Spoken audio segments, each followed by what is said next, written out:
Hello, everyone. Thank you so much for joining us for today's WiCyS webinar. My name is Morgan Garland. I am the board liaison with WiCyS. And with me today, I have Kim from SANS.edu, and we have panelists Queen and Melissa joining us for a wonderful presentation. Before we get started, I would like to give an overview of the WiCyS organization for those who are not familiar with us. We often go by our acronym WiCyS because that is exactly what we are. We are a global cyber sisterhood. WiCyS is a 501c3 nonprofit with a mission to recruit, retain, and advance women in cybersecurity. We have over 11,000 members in 107 countries with over 60 professional affiliates, 300 plus student chapters, and more on the way. We offer a variety of different initiatives for all career levels, early, mid, and senior. We have our monthly newsletter that goes out. We have our annual conference, which is coming up. That is March 11th to 13th in the Washington, D.C. area. Our job board is open 24/7 year-round to all of our members and our strategic partners to share their job openings. And then we have so many more programs. I'll get into a little bit more on this next slide here. You can take a look at all of this that's listed on our website. All of our open programs you can find here and apply at WiCyS.org on the programs drop down. A few of the programs that we have open currently that you can go ahead and apply for is we have our book club, that's monthly. We have our executive leaders network for seniors and executives and cybersecurity. We have SANS Cyber Range, WiCyS GRC training program, and a lot more. So visit our program page, take a look and see what you can enroll in. We owe all of our wonderful programming efforts to our strategic partners. Our tier 1 partners being Akamai, Amazon, Bloomberg, Cisco, Ford, Google, Lockheed Martin, Palo Alto Networks, SANS.edu, and SentinelOne. And please ask questions today. We have time reserved at the end for a Q&A. You have a little chat box on your screen that you can drop your questions in throughout the presentation. We will get to them at the end. And if you haven't already done so, subscribe to the WiCyS newsletter. You can stay up to date on all of our upcoming events, initiatives, and skills development training program. You can do that also on our website at WiCyS.org. And with that, I'm going to turn it over to Kim to kick off today's webinar. Thank you, Kim. Fantastic. Thank you so much, Morgan. Thank you for having us today. I am going to open up my slide deck so everybody can see. Here we are at the SANS Technology Institute, part of today's session. So again, thank you for having us as your special guests. Melissa and Queen are alumni of our amazing programs, and I can't wait for them to share sort of their journey through SANS, their experience at SANS, and then even provide some insider information for those of you either thinking of transitioning into cybersecurity or looking to grow your career and how to get that done. First, I'm going to start with an overview, and then we will really dive into our special guests. So thank you both, Queen and Melissa, for joining us today. To introduce myself, I am Kim Kafka. I am the Assistant Director of Admissions Outreach for the college. And my team I have listed here just in case after today, you would like to reach out to us directly. Lindsay Sheets and Nicole Barbour. We are the outreach team. There is more to our admissions team, but those are the people that work the front lines, and we're anxious and looking forward to speaking with you and answering any specific questions you have when and if that time comes.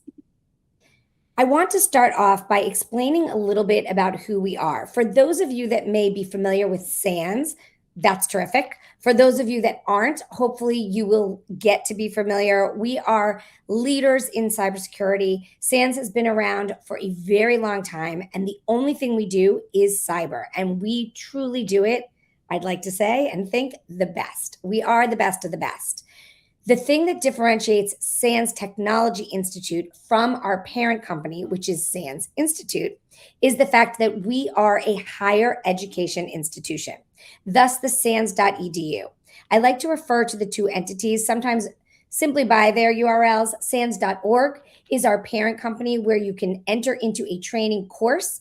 You take it one and done anytime, as long as there's a course running and you meet the deadline. All year long, they run different courses and you can register. SANS.edu is a college. As I mentioned, we are a higher education institution. We are fully accredited. And to give that some substance, we have the same accreditation as Cornell, Columbia, Carnegie Mellon, Johns Hopkins. So things that may be very familiar for you as it comes to a more traditional higher education, we have the exact same accreditation. SANS offers these GX certifications, which are these gold standard high level certs in the industry, as part of all of our coursework at the college. And that's really exciting. So, what you can see on your screen, we have 13 programs, undergraduate and graduate, that focus exclusively on cybersecurity. 1 to 9 GX certifications are issued in each program, depending on the program you choose. And that makes us very special. There are very few accredited higher education programs that also provide these unbelievable certifications along the way. So you're gaining certifications, you're gaining access, you're gaining credibility as you work your way through our programs. Give you a little bit of information about our alumni. Our statistics are one of my favorite things because we update them regularly. These are not static, they are ever changing.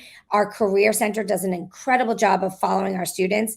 We have a 98 to 99% participation, which means that we know where our students go after they're done and what they're doing and how they're doing it. This is a little bit of a nice glance at our alumni outcomes from the undergraduate level to start. 104 starting salary for our ACS certificate undergraduate students, which is incredible. Those are those breaking into the field from a completely different area. 110K starting salary for our bachelor's degree grads. Again, some breaking into the field, some might be finally finishing up a degree, but it's still very incredible to see that these are people that are breaking into the industry in one way or another, working with our Career Center. Then, as you'll hear from our graduate students, our master's degree alumni, our graduate alumni agree that this has prepared them to move ahead in their careers. Leadership, different roles, pay increases, everything you're doing at SANS is working to build that career, whether it's at the undergraduate or the graduate level. And we love that. We love looking at our alumni and saying, tell us what you're doing now, and watching how exciting their careers are growing after or even during our programs. Something that makes me very excited when I talk about SANS, it's really program for any age and any skill level. So typically when we think about higher education, I think sometimes people think, oh, I'm too old for college. I've been there, I've done that. This is very different, as you will see from our alumni and hearing their stories, and then just looking into SANS further. I have people that are doing this as their second career. They are retired, got bored, and want to come back and learn something new and exciting. So this is for everyone of all ages and any skill level. We can start you off with the fundamentals, or you can come into us mid-career, late career, and really take that career to the next level. So that makes it a very exciting place to start exploring. Now, without further ado, I want to introduce my special guest today. So Queen Brown is with us, and she is a Google Cloud security engineer who I would love for you, Queen, to start us off by explaining a little bit about just who you are and, in a nutshell, what you do right now. Right, absolutely. Thank you so much, Kim. Hi, everyone. I'm Queen. I am a cloud security engineer. I'm originally from Charleston, South Carolina. I now reside in Dallas, Texas. I've spent about a decade in the cybersecurity field, starting with my career in the United States Air Force and spanning from information security, cybersecurity auditing, and most recently, my career pivot into cloud security about 2 years ago. And so I'm really happy to speak with you all today and talk a little bit more about what I do as a cloud security engineer. Automate, automate, automate. That's what you'll hear a lot. That's what cloud security engineers predominantly do. We help automate and secure multi-cloud infrastructure. So I'm very happy to be with you all today. Fantastic. We'll dive into that soon. Thank you so much. And now Melissa is with us. She is the Senior Director of Security and Product Design Research at Titanium. Melissa, I'd love you to give us a high-level overview as well. Absolutely. And thank you so much for having me. So my name is Melissa Bishoping. I have been at Tanium now coming up on my 6th year. But prior to working for a software company, I actually worked in both casino IT, and then oil and gas. So I have seen a pretty wide range of infrastructure challenges that I think has built me into the professional that I am today. The role that I have is kind of a hybrid role where I live between our product teams and our engineering org.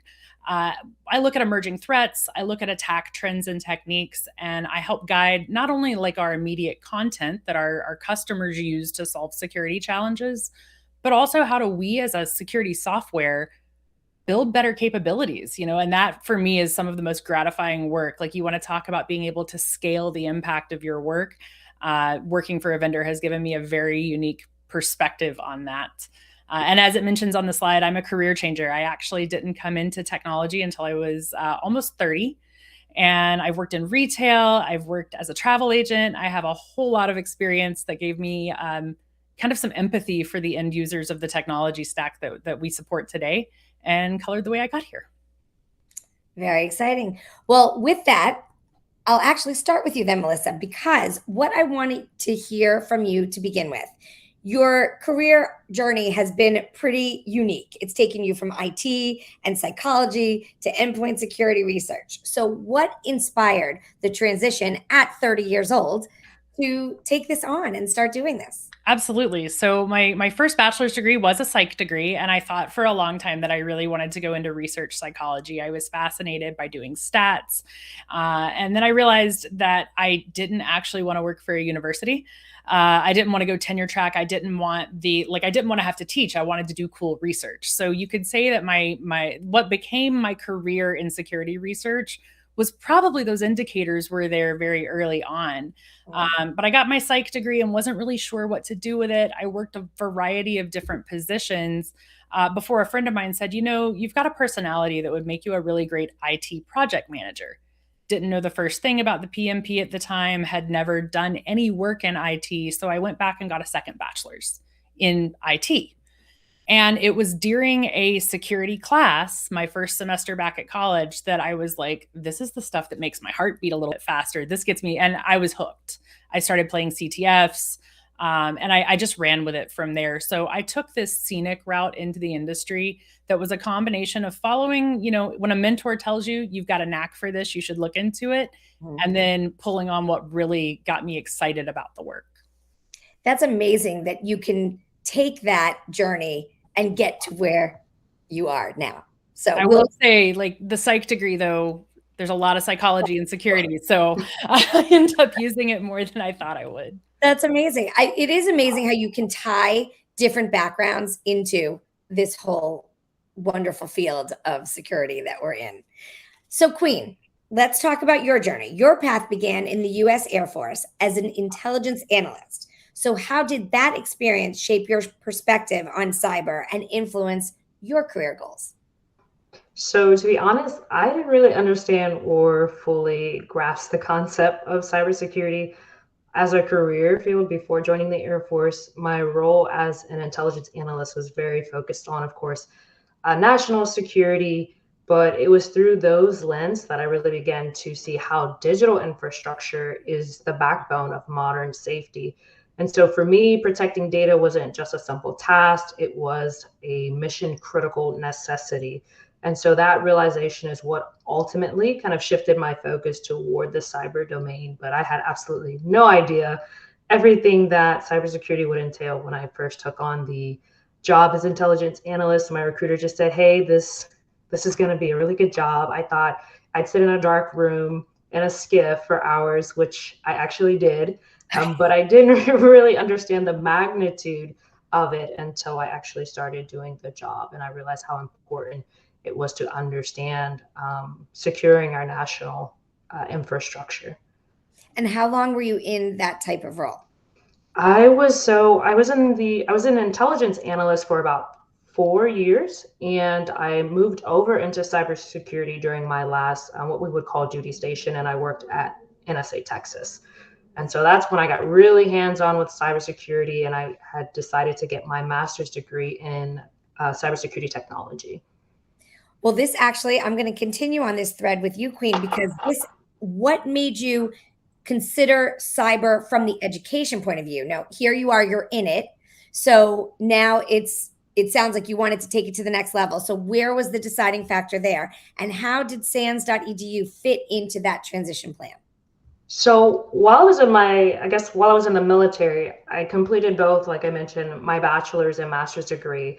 And I chose to go the educational route because the coursework was relevant to my role. So before I even decided on a bachelor's degree, I was actually going to do computer science. And then I went into UMGC because they had that college on base.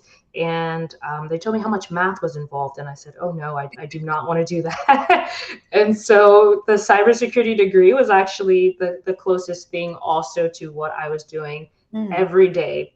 And so I had then, had overall about 10 years into the field, but I really wanted to specialize into a particular domain. And that ended up being cloud security. So I first heard about SANS from a coworker, and they were doing their master's degree actually.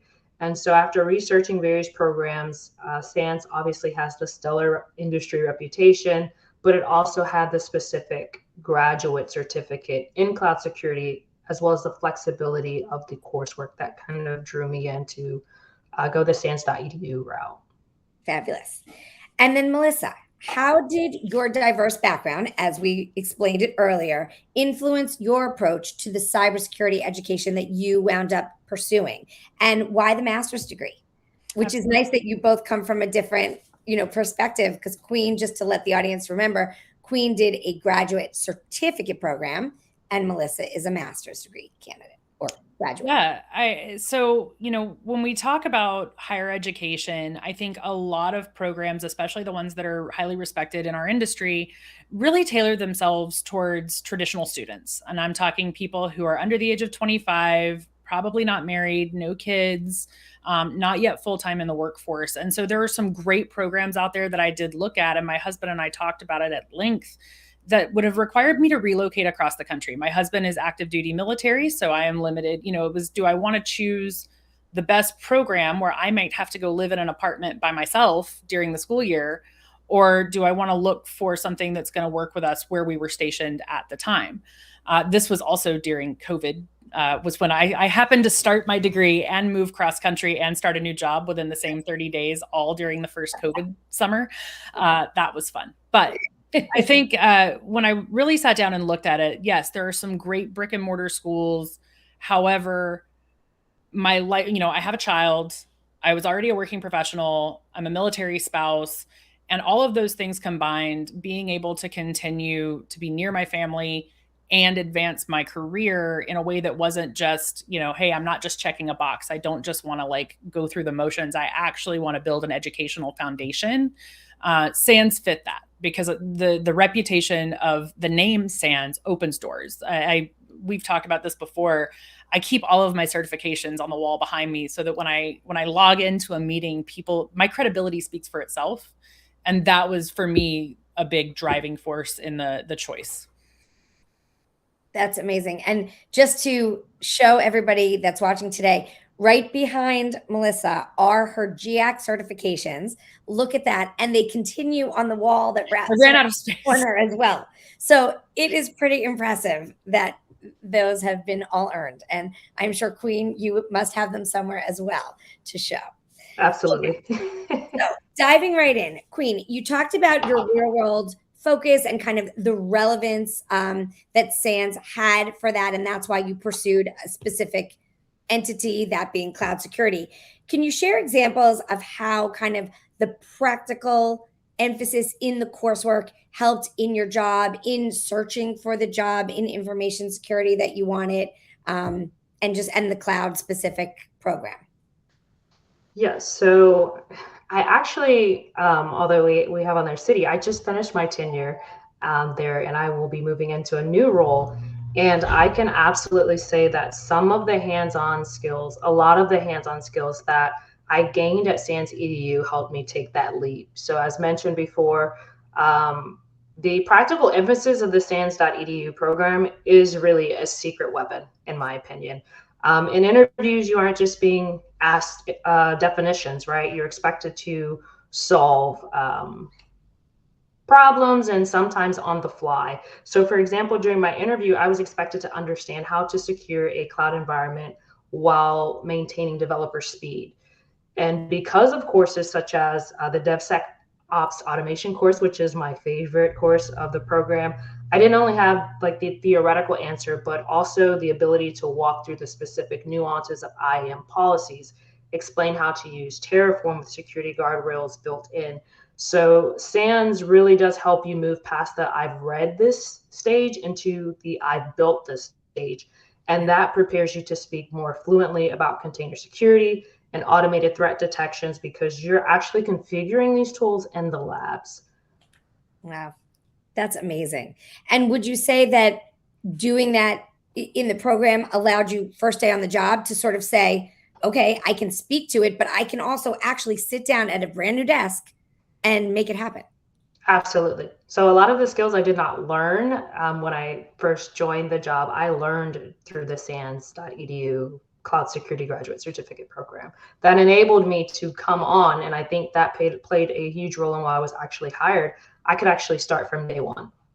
That's amazing. And I love hearing it from someone who actually did it, because I can tell you from admissions, we speak to that people know that with the SANS certifications comes a knowledge base that they can hit the ground running on day one. And it sounds great, but until someone says, I actually did that, it lends so much more credibility. So that makes me feel so excited and happy for our students, and, you know, knowing that it actually works, that everything we're teaching and training for can be put into reality.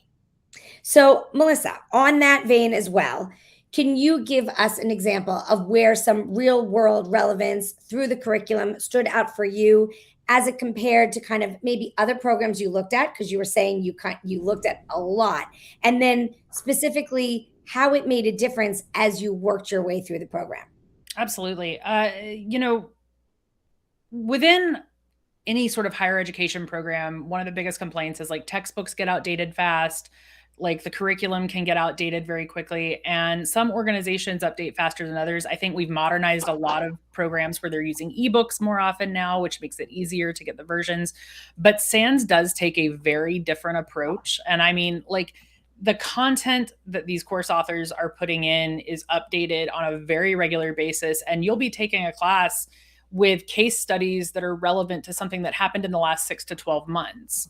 This is not looking at something that's based on 10-year-old technology. We're actually looking at the problems that I myself was solving in my own work. Wow. And you can't, like, that was unparalleled because it was conversations with fellow students in the classes about like how they may have seen solutions to a similar problem. We're talking about things in the real world practical application of knowledge, not just theoretical textbook, perfect lab infrastructure. Because if you've worked in an enterprise at all, you know that it doesn't actually work that way. And I think that that brings insight, right? Like, it is so much more realistic of a training. When I got my bachelor's degree, everything was very by the book, you know, step by step. Nothing's ever an outlier. There's no like, that's just not, that doesn't prepare you for what you're going to encounter as an employee, but more importantly, as a leader. You've got to be able to adapt to those changing scenarios. So, you know, as I was going through various courses, I would have these little aha moments and think, I wonder if we could do that in the platform. And I would go back to my team and start trying, or like immediately taking ideas from what I had studied the night before while reviewing my notes and building my index, and filing JIRAs based on that idea for product improvement capabilities.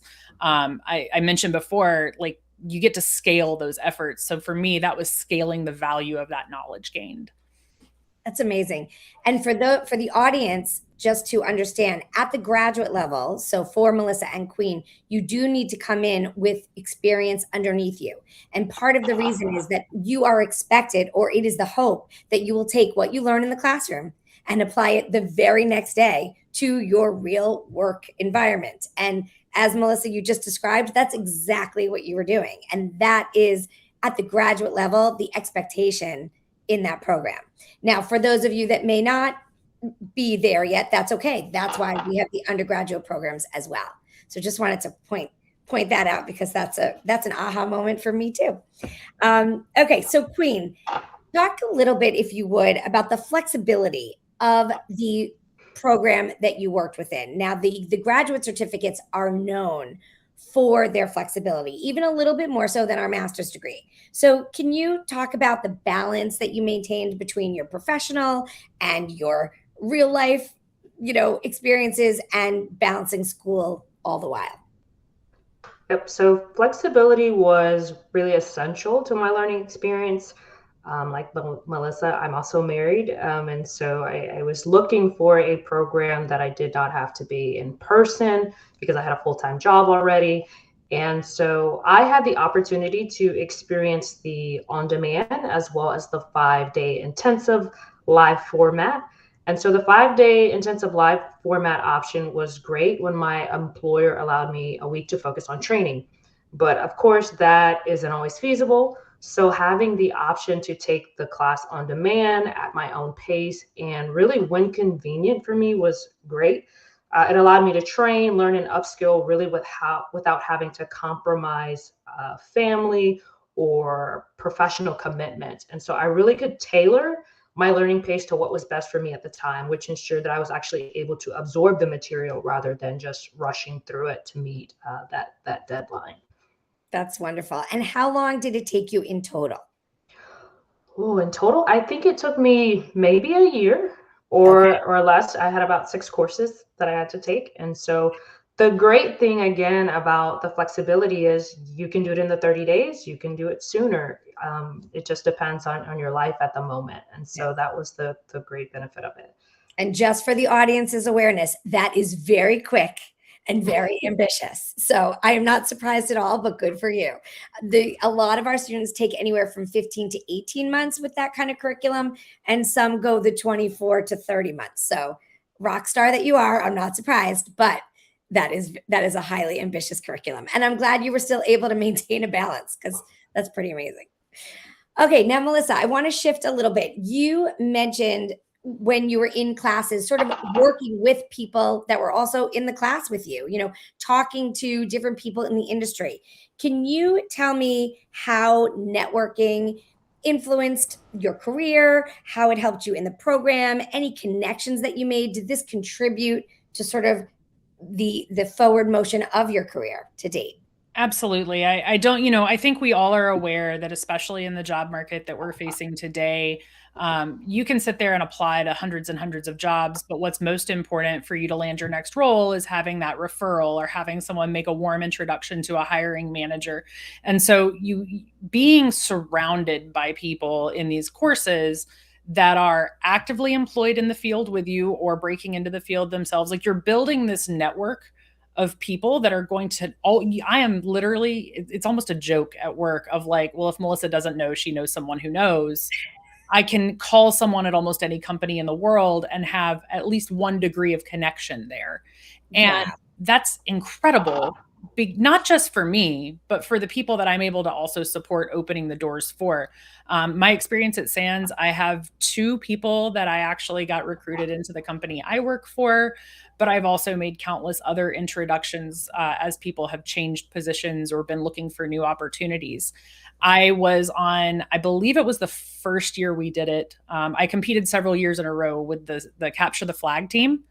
And every year I was with different teammates. So I worked intensely for several weeks building camaraderie, building strategy with these individuals that I still keep in touch with, that we still follow each other's professional growth.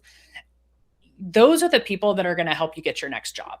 I've been very fortunate. I'm very happy with my employer and I haven't needed to jump, but I've been able to recruit others. And I know that if I ever needed to pick up the phone, I have this network that is so much more expansive, well-connected, and more importantly, the people that choose the SANS program are passionate about the work just like I am.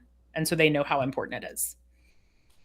That's really exciting. I don't know many programs that offer that type of depth in terms of the connections and then, taking it into your career year after year. That's so exciting to hear. At this point, I want to hit pause just for a moment because I would love to open up the conversation to the bigger audience. So for those of you that are watching, feel free to put your questions for Queen and Melissa or myself as the admissions person into the question part of the chat. I'm going to finish with a few more slides about the college, and then we're going to come back into this open forum conversational setting. So you guys great with that? Okay, cool. To highlight a little bit more about the SANS.edu college experience, you've heard from our speakers that it is a very non-traditional approach to education, especially at the graduate level, but even at the undergraduate level. Again, for those of you today that might be looking to break in, that you're wondering if there's a way in, there absolutely is, and it's a very different experience than traditional higher ed. So the old way, fixed schedules, semesters, you only can apply certain times of year, that is not the case with SANS.edu. Everything is individualized. Every academic plan is flexible. As Queen mentioned, you really can do it at your own pace. We do set guidelines, of course. We want to create structure for you within the program. You will get an advisor, which we'll speak to soon, who really helps you through the program, but it is at your own pace. It's flexible to accommodate your lifestyle and that work-life balance that we're looking to help you with. Typically, you think of colleges offering multiple courses per semester.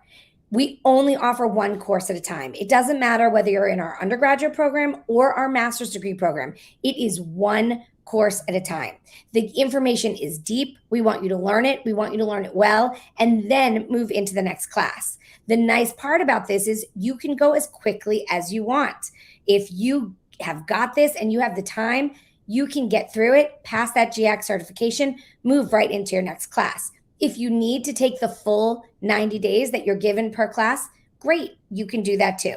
So this is one course at a time at your pace. Most colleges at the undergrad and graduate level even are really faculty-centric, and at SANS.edu, we are advisor-centric. What that means is from the start of your program, you get assigned an academic advisor. This is your person who works with you on day one and really takes you all the way through the program. Some people need their advisor more than others. Advisors can be as involved or uninvolved as you need them to be, but they are your first level of support. You can meet with your faculty. We have subject matter experts for every course to help you along the way, in addition to peer mentoring and tutoring when necessary. But you will always have that academic advisor to help guide the way through the program. A lot of programs give you very generic degrees, and I say that not as a bad thing, but a bachelor's degree, a master's degree, these are fantastic, but they are degrees that many people hold. At SANS, if you're in a degree program, not only do you gain the degree, but you gain those GIAC certifications that go with the degree. If you're in a non-degree program, you still get that graduate level credit or undergraduate level credit, but you're also gaining those GIACs as you go. And one of the things that I love to point out to my students who are looking to apply or looking to become students, I should say, is that every time you take a course, you gain some validity in your career. You don't have to wait till the end of a 1 or 2 year program to have something to show for your hard work. You're gaining these GIACs as you go. Every time you finish a course, you gain a GIAC, and that GIAC is yours that you have earned, and you gain them each time you finish a class all along the way. And then, as opposed to textbook learning that we might be used to from more traditional higher education institutions, as you've heard from both of our special guests today, hands-on labs built on real-world experiences, something that happened yesterday or last month versus 8-10 years ago. Everything is real, current, and hyper trending right now for the field. All of your faculty are full-time working professionals. So they're bringing their work life into the classroom and solving problems as they go. Here is a quick overview of our programs. And today's focus is really just about the industry and highlighting our amazing guests. If you want more information that's specific to the college, we do have online information sessions that really do a deeper dive. But to give you this overview, we have an applied cybersecurity certificate program, a bachelor's degree program, and then our cyber fundamentals certificate is our baby little program in case you just want to test the waters and see if this is something that is interesting to you. Melissa made the reference that this wasn't even your field, but you took one aspect of it and it got your heart racing. And that's such a nice thing to know, because then it makes you want to dive all in. And sometimes you don't know that right off the bat. So this fundamentals program is for those of you that might not be sure, but want to test it out. All of these have different price tags, different qualifications as you enter. You can see some of those here. You can find more information on our website, and happy to answer those questions too. At the graduate level, the graduate certificate programs specialize in focused pathways to different aspects of cyber. So you can see the different allocations here: cloud security, which is what Queen took, cybersecurity engineering, leadership, defense operations, incident response, the list goes on. These are typically 4 or 5 certifications per program, and they are that 12 to 18 months, maybe 12 to 24 month time frame. For the master's degree program, you're gaining 9 GIAC certifications. You are gaining 36 graduate level credits and a master's degree. And this has around a 3 to 5 year timeline. And then you can specialize in a concentration if you want within the program. And those are listed here. They both have different qualifications to be accepted into the program. And again, happy to work with you in admissions if you want to do a deeper dive on which program might be right for you. There are many funding options. I wanted to include this slide just so you're aware. Tuition assistance, we have voucher programs, tuition payment programs. We work with Canadian funding. We work with VA funding. Again, if you're interested and this is something you want to explore, please schedule some time with us. We'd love to go into that with you in detail. Admissions timelines. For all of our programs, except for the master's degree, we have rolling admissions. The 15th of every month, we take all completed applications and send them to committee for review.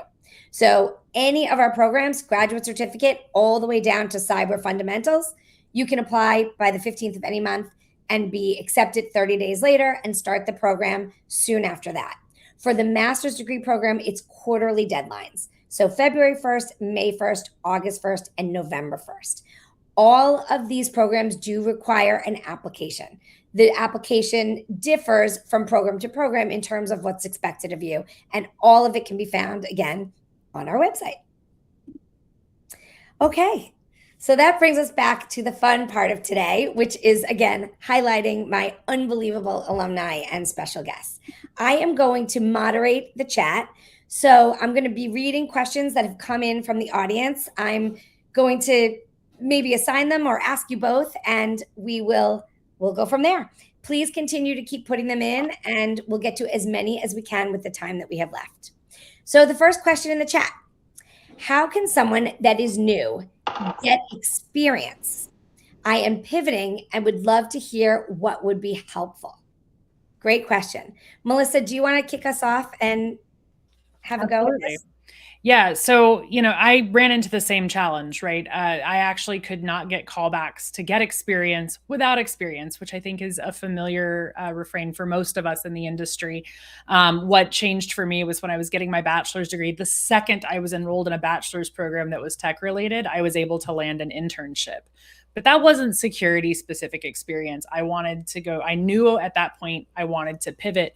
So if any of you are familiar with the Hack the Box platform or similar ones like it, Hack the Box had just started when I was going through my last part of my bachelor's program, and I was working grave shift at that casino. So I was doing CTFs for like continuing education and blogging about it. I was like writing on a blog that I hosted myself, and I was submitting that with my applications. Now we have more things, like there are community CTFs. There's going to be one at WiCyS. I'm actually helping coach for Cyber Skylines doing a CTF.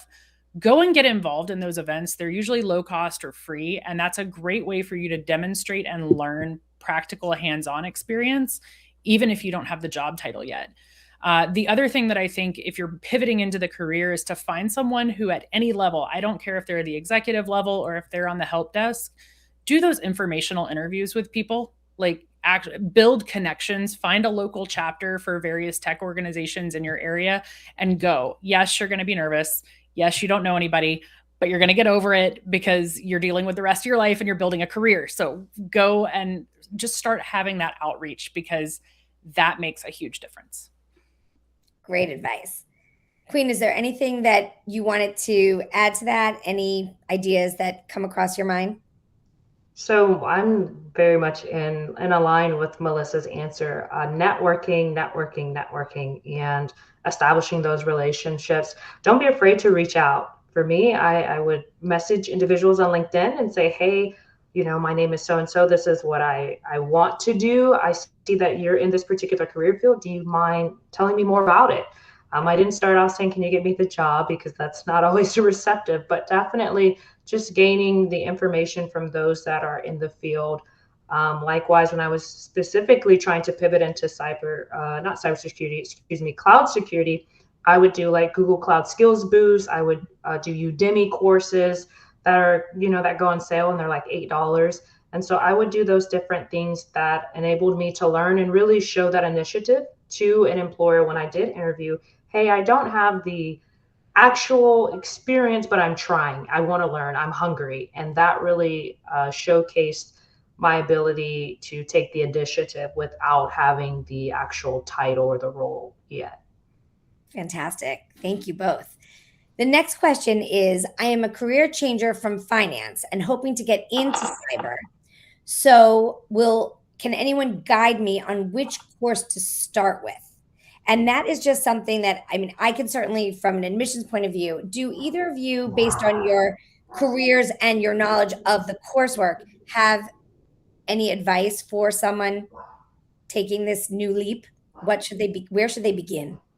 I think depends on your experience level, because I know there are some very introductory fundamentals courses. I cannot remember the course names off the top of my head, but if you're already somewhat tech savvy and you're comfortable, I tell everyone SEC 504, which is the GCIH, the GX Certified Incident Handler certification.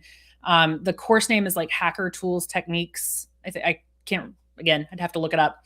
But that course gives you such a broad overview of what attacks look like and the types of things you would be defending against. It's a great way to find out, are you interested in offensive security, or it touches on offense and defense. And I think it's at the right level where if you're already a little bit technical, that's where I started in the master's program. That was the first or second SANS course I had ever taken. And it's one of the oldest, obviously continuously upgraded or updated, but that is still to this day one of my favorite courses. Awesome. Queen, any different take on that, or?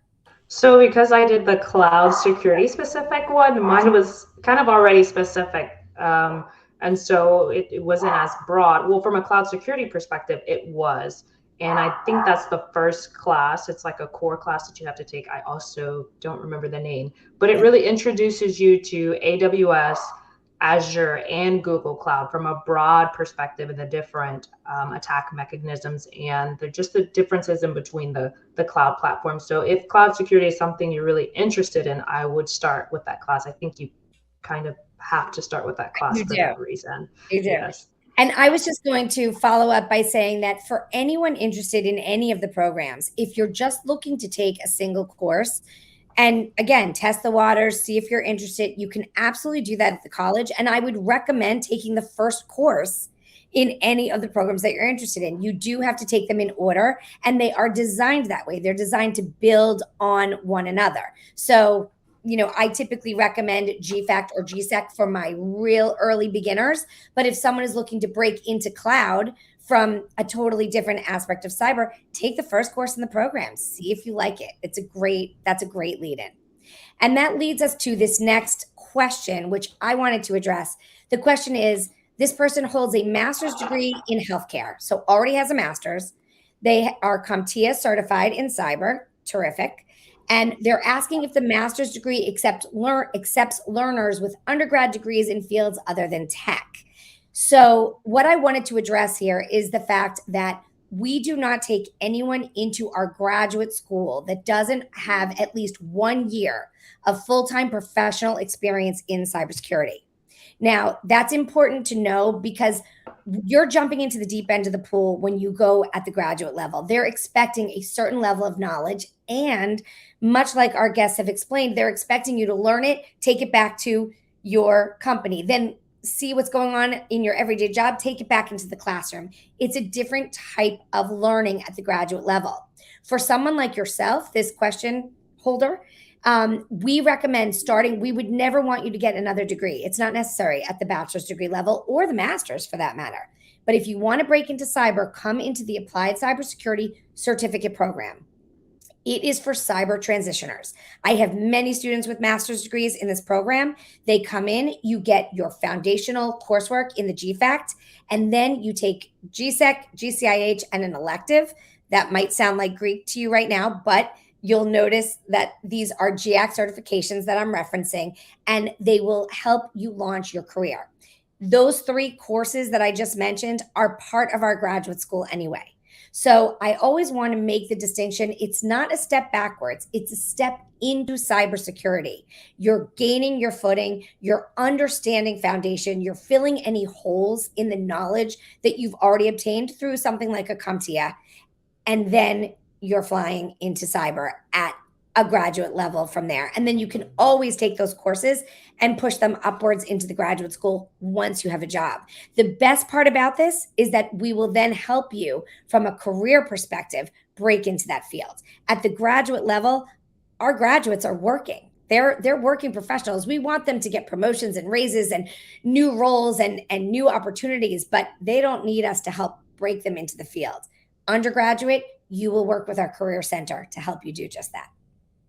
All right, that was my little take on that. So someone asked if they're a graduate student in cybersecurity, how can I make use of SANS? This is an interesting one, guys. What do you think? So they're at another school in a different program, but how can they get the fabulous expertise that is SANS? I mean, I think there's always the option, right, to take one-off classes through SANS, or you can look at what Queen did, which is like you've got your master's degree or your other bachelor's degree. You can still get a graduate certificate. I have a friend of mine who just got promoted to VP at his company who did exactly that. He was like, oh man, I do not have the time to do a master's. He got a graduate certificate a year later, made it to VP at his organization. Like, that, I think that's probably the most realistic way. Obviously got to balance your time because any graduate program like the one you're already in is going to be demanding. But the format that SANS teaches in, either the boot camp or the learn on demand, I think you can still do both. Kim, I'd let you speak to whether or not you can be dual enrolled, but getting either a single cert or a certificate seems like an easy way to do that. Yeah, I mean, I was going to say you can certainly always take one course at a time while you are simultaneously completing a degree program. That's a great way to do it because the GACs are very different. The other thing I was going to think about is just the free resources that SANS.org offers. And a lot of the things that both of you were talking about in terms of how to get involved in cyber from the start, SANS does offer a lot of ways to be involved, even if you're not enrolled. So I would say take a look at especially.org, webinars, podcasts. Are there any other things that there's even stuff like Holiday Hack Challenge every year, which is SANS adjacent. Like if you're not familiar with Holiday Hack, it's a game that goes on during like the holiday season. So like Thanksgiving to Christmas, put on by the folks at Counter Hack in coordination with SANS. And it's a story and a capture the flag, and it's all Christmas themed, and it changes every year, and it's hilarious, and there's lots of Easter eggs. But the walkthroughs are just as educational as playing, like watching other people's explanations of how they solved puzzles. Yeah. Okay, I have something that I'm seeing over and over right now in the chat. People are talking about CompTIA a ton, and I'm getting a lot of different questions about, well, even if I have CompTIA, can I still not go into the master's program? And if I have CompTIA, will this enable me to be ready for the graduate school? And is one of your programs tailored to pass CompTIA certification? Can either of you speak to the difference for CompTIA to SANS? So I'll start, and Queen, if you want to weigh in too. So the CompTIA Security Plus was the first certificate I ever earned, period. I did that studying on nights while I was working in between doing hack the box stuff because I was determined to get into the industry. The content on CompTIA is very entry level, very broad, but it's a great starting point. So I don't necessarily think that you should abandon working on the CompTIA if you're already working on it. It's yet another industry recognized sort of foundational level of knowledge. The SANS content tends to go a lot deeper. and the level of knowledge that you're going to come out of that more. You're not going to necessarily be an expert after doing GSEC, which is like the first, I think, in the master's program, but you're going to come out a little bit deeper than what you started with CompTIA. So if you start with that as part of your prep, that could be a really great option. Study for a couple of months. If you can pass CompTIA and you're still really excited about the content and the career trajectory, maybe that's your indicator to move up. I think they're both beneficial. I have let my CompTIA lapse now that I have all the SANS certs, but it was still very important to me early in my career. Queen, what about you? Yeah, so that was actually, the SEC Plus was my first certification as well, my introduction into cybersecurity. And I pursued that while I was still active duty military. And so I do agree it can open a door, at least maybe an interview, or, get your resume reviewed. I know for a lot of military jobs, they used to at least require that you have at least the CompTIA SEC Plus. And so I do agree. I don't think you should abandon it. I think it really kind of can gauge, do I really like cybersecurity? Do I want to go further? Because that is what SANS is going to open that door for you to kind of have that deep knowledge. And SEC Plus is kind of broad, overarching cybersecurity. And so I think it is great to also pursue that to see, do I really like cybersecurity? Do I want to take it a step further? Wonderful. So, and I think that's exactly what I tell people too. It's a great starting point, but I think you will find that it's just very different once you're in the SANS curriculum. It's just a different type of curriculum. Okay, switching gears again.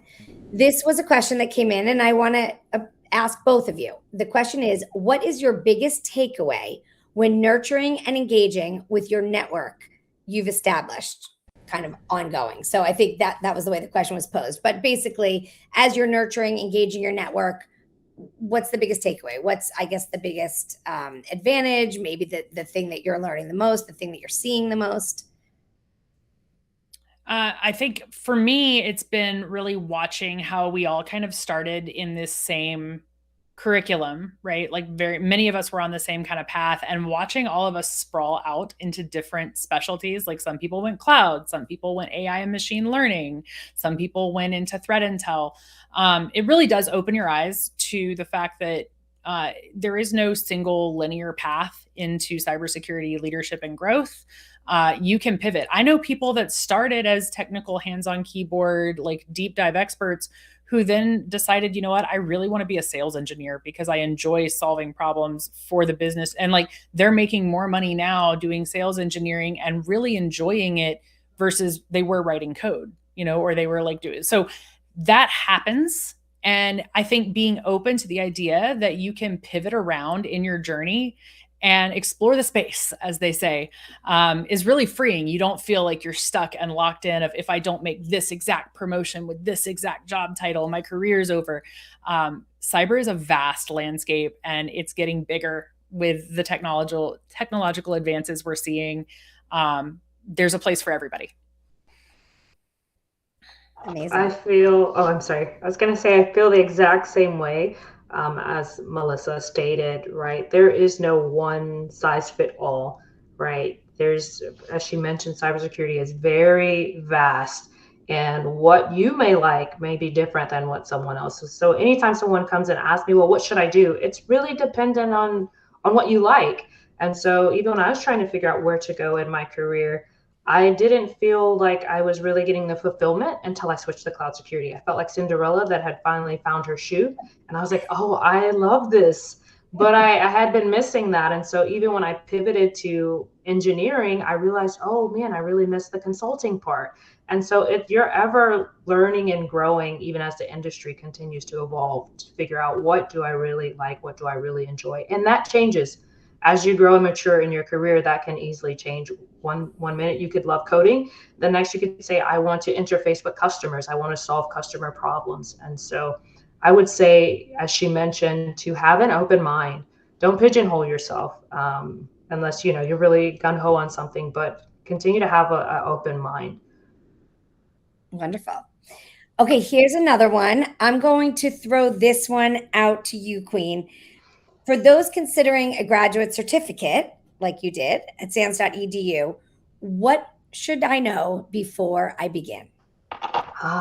Okay, so that's a really good question, because I didn't know anyone in the graduate certificate program prior to me. So I think one thing, or maybe some things you should know, is it will take time, right? It's definitely an investment, but it is so worth it. And then the different options that you have as far as funding. I know some people can look at the cost and say, oh, I may not be able to afford that. But for my veterans, look into using that GI Bill. Look into your tuition reimbursement. Also, when trying to identify the best graduate certificate program, ask others their experience. Go through the programs maybe you're considering. Go to the website, go through the programs that you're considering, and take a look at the classes and what they cover, and really make sure that it aligns with your goals and your interests. And that really kind of helped me narrow it down. When I saw cloud security, I was like, this is exactly what I'm looking for. But really going on the webpage and exploring all the different graduate programs, I would say would be a great first step to ensure that you find something, or the courses align with what may pique your interest, even if you're not exactly sure which route you want to go to yet. Fantastic. Okay, we have time for one or two more. So, Melissa, this one is going to be thrown to you. Is there a mindset or any habits that are critical for success in the SANS.edu master's degree program? Tenacity. It was a long, so I spent 3 years and 4 months on my master's, which is a very long time. I know people that were doing their master's in, 12 to 18 months in other disciplines of programs. Like, there are some that are really fast paced, and I completed all of my courses in, 2 to 3 months on average, typically. And then I got to the end and I was like, I've got this paper to write. There is one very big, scary, intimidating paper that I overthought the heck out of. Dr. Ulrich got multiple, like, I was almost in tears messaging him, just being like, I don't know what to choose for a topic. And I hadn't even started writing the thing yet. My guidance on that is don't overthink it and trust your advisors. Like, actually step back, breathe. Time management is critical. Tenacity, and just being willing to actually give it that you are playing a long game here that's going to pay dividends. My husband very generously supported me by giving me part of his GI Bill to help fund my education, and some of it I got via scholarship. But he has said more times than I can count, like, best return on an investment he's ever seen, because of the advancements I've made professionally and just the confidence that's built in me as a professional and as an individual.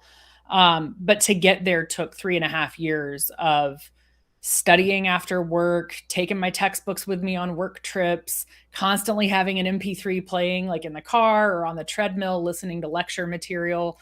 Have a really good support system around you. My husband was great when I was having like cram sessions or playing CTFs. He would bring me little charcuterie boards and he was great. My husband is like MVP for support system. But I think that's important, right? Like, make sure that your family understands this is an investment you're making in yourself, and that you do need to be able to commit the time. Amazing. This has been so unbelievable, both of you. I cannot thank you enough for giving us sort of a bird's eye view into your experience and what you've been doing with this. And you are just both so impressive. And it just makes me so proud to be part of an organization that helped you both achieve what you're achieving and will continue to do. It's really impressive and amazing. So thank you so much. There has been a couple questions in the chat about, is this open to people in Canada? Absolutely. Is this an international program? Yes, anyone in the world can access SANS training, technology, the coursework, become a student. So please, if I wasn't able to get to your question today and you really want to know, come see us at the college. I will put my contact information up on the screen. I so appreciate everyone's input. We weren't able to get to every question because we wanted to be cognizant of timing. But please feel free to email me direct to contact my team, schedule time to speak. We would absolutely love to hear from you. And thank you, WiCyS, for having us. Thank you, everyone, for listening and engaging today. And again, to my unbelievable presenters, thank you both for being part of SANS, for being our alumni, and for contributing today.